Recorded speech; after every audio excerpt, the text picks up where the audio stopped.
Welcome to the Birth Lounge Podcast, an empowering space for expecting and new parents to hear candid conversations with experts, support your mental health, and learn the tips and tricks that thousands of parents have used to craft their ideal birth.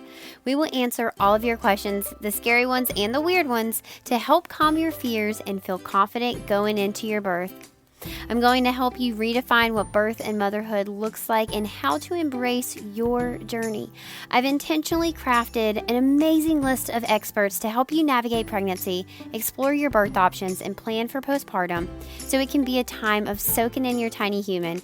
We're going to go there on all the hard topics so that you can dive into finding your confidence and freeing yourself from fears around childbirth. With almost 10 years of experience in family education and a master's degree in human development and family studies, I created this podcast as a way to share information so parents can make educated and informed decisions about their care during pregnancy and childbirth. This is a birth community driven by evidence-based information and research in hopes to help you explore your options, understand your rights, and know what choices you have along the way. I'm your host, Hee Hee. Now let's get to the good stuff. Hey y'all, and welcome back to another episode of the Birth Lounge Podcast. All right, today we are talking about baby sleep, newborn sleep. How do you capitalize on nighttime sleep while simultaneously supporting your baby's biological sleep needs, while also learning the new skill of feeding your baby and helping them meet their weight gain goals of getting back to birth weight by about 2 weeks?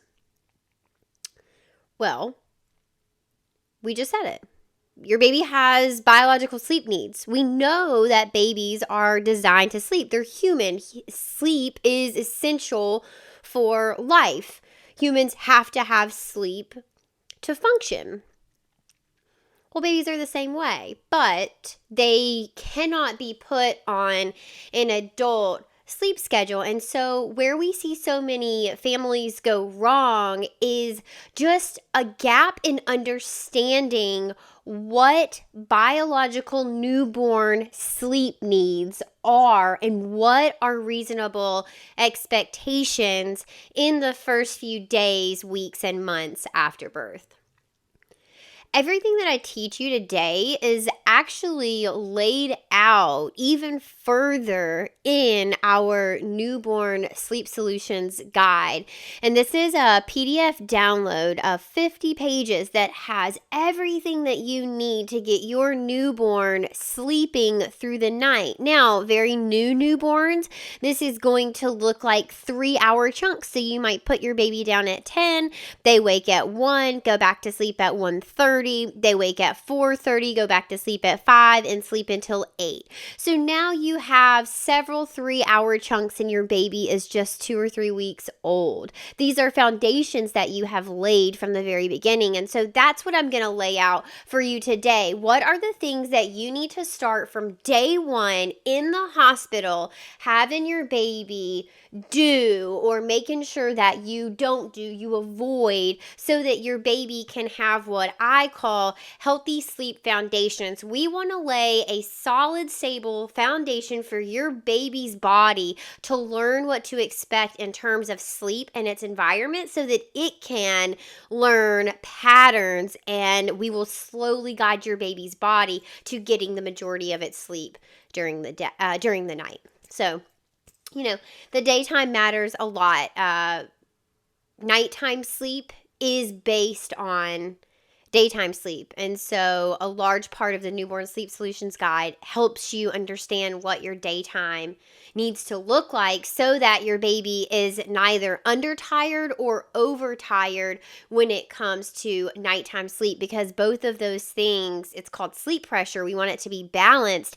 That will actually disrupt your baby's overnight sleep, and then you'll have a baby that's up all night or cries for hours on end, from 12 to 4, really inconvenient hours, but then sleeps like an angel from 8 a.m. to 1 p.m. And you're like, why couldn't you have done this overnight?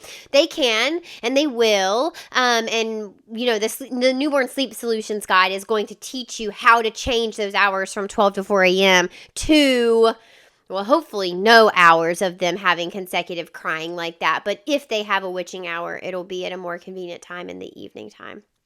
Yeah.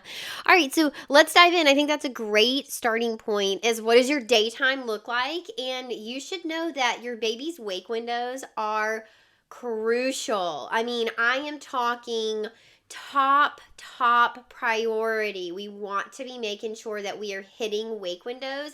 The more sleep that your baby gets during the day, the more sleep they're going to get at night. And I know that that sounds counterintuitive. I know you're thinking, you said that wrong. I did not.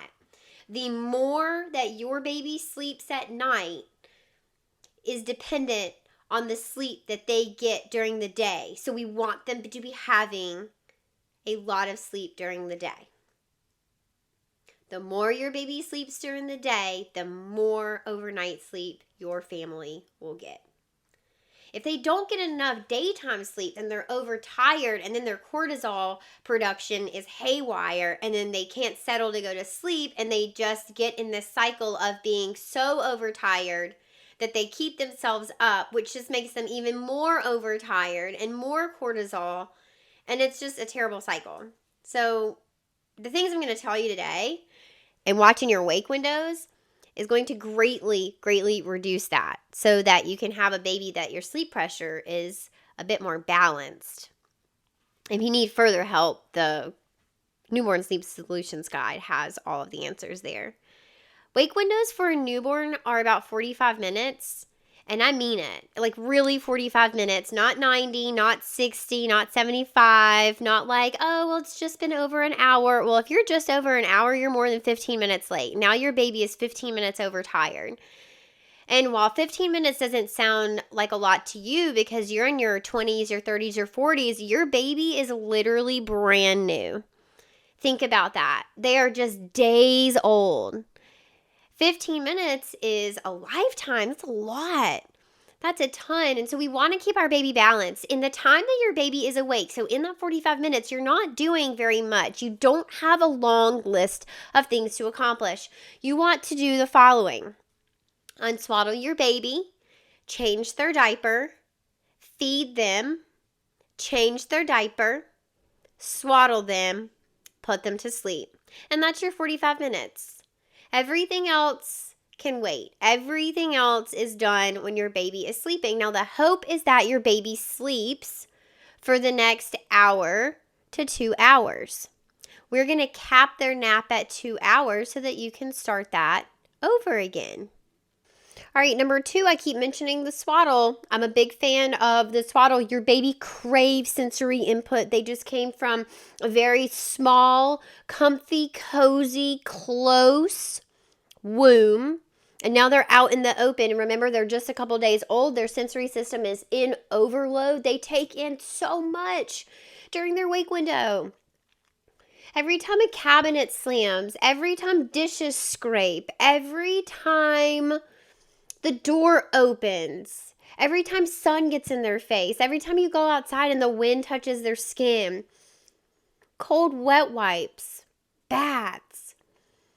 Keep in mind the first that your baby's skin and their sensory system is encountering right now, because it's very easy to get overwhelmed. We want to minimize the things that their sensory system has to take on and manage during their wake window. So we're not doing a lot. And then when they go to sleep, we are swaddling them so that we can help their sensory system soothe and ground and relax so that their brain is able to truly concrete in it and really learn the things that they just took in during their wake window. And as your baby grows and develops, they'll take in more things. They'll take in language. They'll take in textures. They'll take in movement. They'll eventually be able to move their body independently by sitting up and rolling over and crawling and walking and running. But today, as a newborn, your baby needs very little stimuli because everything is a stimulus, right? All right. For the people out there who say, "Oh, swaddling is so bad. Your baby needs the startle reflex, or it'll create hip dysplasia." Okay, first of all, everything in within reason, right? Hip dysplasia. Okay, let's talk about it. Container syndrome. If you're doing tummy time, the right amount of time, 20 to 30 minutes, up to an hour a day, depending on how your baby takes it, the chances of flathead or it causing any sort of problem greatly reduced. In terms of hip dysplasia, if you know how to properly swaddle, it should not be tight around their hips. It shouldn't restrict their movement in terms of their hips and their knees and their legs. But there is a way that you can swaddle a baby that gives them the right sensory input to help ground their sensory system and leaves their legs mobile and free to, whale tail and kick and flop and twist and turn. Everything within reason. There's a safe way to swaddle and a not safe way to swaddle. In terms of the startle reflex, your baby will get plenty of that startle reflex during their wake hours.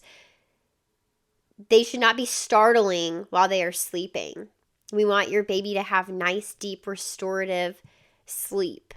I know the snoo is really controversial. I'm a pro snoo person. I love the snoo. I don't believe that it inherently is bad. I think the way that some people use it can definitely be disruptive to the mom and baby dyad. It can definitely disrupt breastfeeding. It can definitely encourage bad behaviors in terms of baby sleep. And if you leave your baby in it too long, it can definitely cause flathead, just like leaving your baby too long on any flat surface can do. However, I have seen the snoo give parents long chunks of sleep that are appropriate for their baby's age, and their baby's weight gain was great. And this was pivotal for these families in being able to get a hold of their mental health, feel a little bit rejuvenated and refreshed, to be able to take on each day, to be able to be flexible and take on additional challenges, because parenthood will never be without challenges. And so just because you are having one challenge doesn't mean another challenge isn't going to pop up. And if you are tired,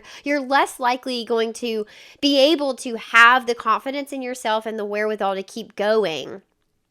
But if you're rested and you feel kind of refreshed because your baby gave you a 4.5-hour stretch last night, then you're much more likely to be able to take that and take a deep breath and say, okay, we're going to do this. We can do this. This is temporary. These problems come and they go, and this is one that just came, and we'll figure out how to make it go. We will figure it out because we've never not figured it out before. So I hope that I put to rest all of the silly one-sided, I'm not going to say unfounded, because they are unfounded. We don't want your baby to have flathead. We don't want to cause hip dysplasia with a swaddle. We don't want container syndrome for your baby, but there are ways to mitigate those risks. And so if you're going to tell parents about the risk, make sure that you're giving them the benefits of those things, plus additional things that they can do to help reduce the risk, like making sure that your baby is getting plenty of tummy time, making sure that you are swaddling correctly, and making sure that you're not leaving your baby too long on their back for too many hours a day. All right, number 3, a full belly. Your baby should be full when they go to sleep. Every time. If your baby is going to sleep, we need to have just put food in them within the last 20 minutes, 30 minutes max. If they haven't eaten in the last 30 minutes, we want to offer them food before they go to sleep. A hungry baby is not going to sleep. And that could literally be the end of that bullet point, because that is the facts. A hungry baby is not going to sleep. And so if you have a baby that is truly sleeping 2-hour naps, you will probably wake your baby and feed them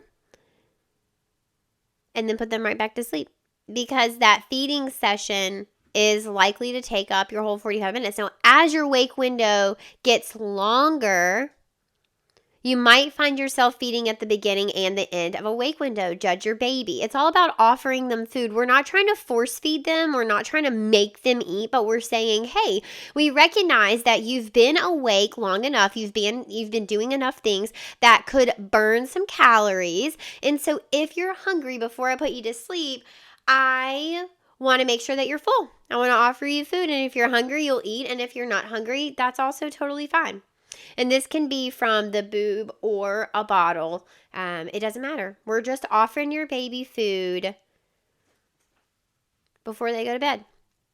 Now, I mentioned a 45-minute wake window. Remember, the only thing you're doing in those newborn stages is feeding, wake, unswaddle, diaper change, feed, diaper change, swaddle, put back to sleep.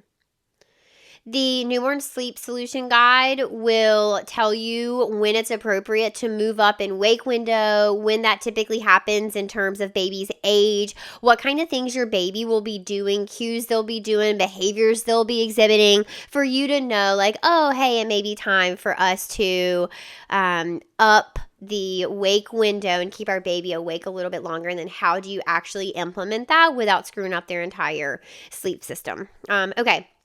Number 4 is probably my favorite because it's so easy and it's portable and it can go with you and it's perfect for anything. You can use it in the car. You can use it on vacation. You can use it in your house. You can use it in your living room. You can use it baby wearing, and that is white noise.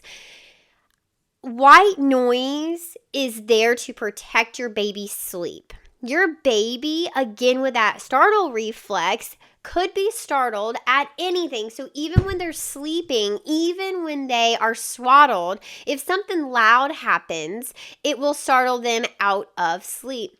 Well, we know we want to protect your baby's sleep. And so having white noise between them and any sort of loud disruption is going to be key to protecting their sleep. Now, it does not need to be super loud to blow their ears out. We do want to be careful about their auditory development. We want to be careful about not being too loud or exposed to loud noises for too long. And so make sure that you are comfortable with the level of white noise that you have around your child, and it'll differ. So if it's right there in their car seat, it will probably not be as loud as it would be if it was on a white noise machine across the room in a large room. Now, in a room for your baby to sleep, you want it to be about as loud as a hair dryer because you want it to fill the room.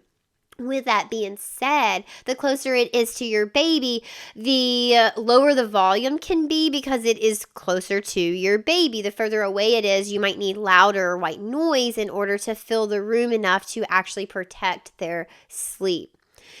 In addition to that, I really encourage you to go about normal life. I really want you to be unloading the dishwasher and vacuuming and using the washing machine and the dryer and mopping, and let your dogs bark. Let the garage door open. Let your baby get used to sleeping with some white noise protection, but still having real life interruptions. You don't want to create a baby that absolutely cannot sleep in any environment except the perfect environment. That will actually be a backfire and make your life hell, and I don't want that for you, okay? All right, you guys, here's my last tip before I wrap up. And this is one that is like an eventually. So in the very beginning, before about a month, your baby will sleep during the daylight, during the night, on somebody, in anywhere that you put them. Make sure it's a safe space and somewhere that you feel comfortable with. But eventually, you're going to need blackout curtains because when your baby's eyesight develops and progresses to a place where their circadian rhythm is now impacted by sunlight, that happens around that 6-week mark, and we want to get ahead of it around the month mark. So consider blackout curtains. I dive deeper into the science behind this in the Newborn Sleep Solutions Guide, so you can really understand what's happening in your baby's brain. There's a lot of development that's going on, and when we say blackout curtains, we really do mean blackout curtains. It doesn't need to just be like, oh, it's dark curtains, but there's a lot of light coming around the side, or oh, it's a dark color, but the top of it lets in a ton of light, or, well, they're like room darkening. No, we really do mean blackout, especially if you want to be able to help train your baby's body to work with their natural circadian rhythm, right? Because we really want to control that environment. We want it to be supportive of your baby's biological development, and having that blackout curtain where we can actually tell their body, nope, it's time to stay asleep. It's time to go to sleep and stay asleep. It is not morning yet. And then in the morning, you can expose them to the light. Again, this isn't eventually. It doesn't need to be done right there in the newborn phase. But if you're putting together your registry, blackout curtains might be really, really nice to put on there, and let somebody gift you the gift of sleep. What an amazing gift.